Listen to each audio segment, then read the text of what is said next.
tonight, I've asked two members of the band to step up and entertain you with their conducting in the band's wonderful performance. First one is a fellow who came to us from the University of Michigan. He plays in our tuba section. He's a wonderful musician, a very fine young man too, and I'm sure he has a great future in music. Ladies and gentlemen, how about a nice warm hand for Robert Farley.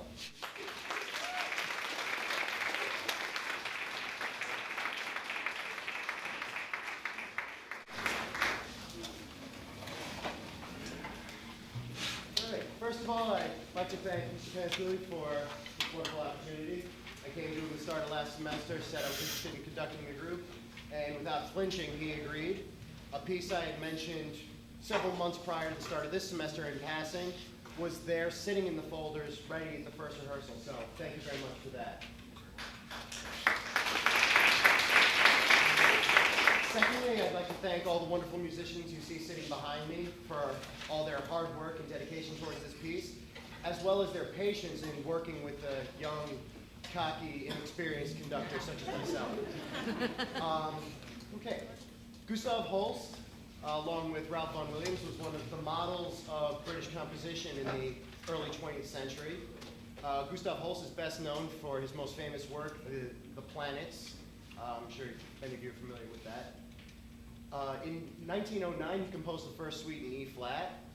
In 1909, there were very few known wind bands.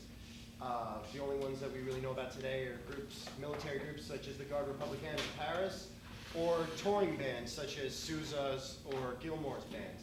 These bands would go all over the place and perform either band arrangements of orchestral works or just marches. This particular work only has a march in the last movement.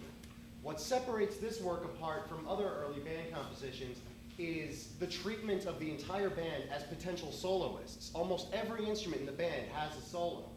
And at many points, the entire instrumentation is cut down massively, so it's just like a small chamber ensemble. So it's just wonderful how Holst uses all the colors of the band to create such a wonderful piece.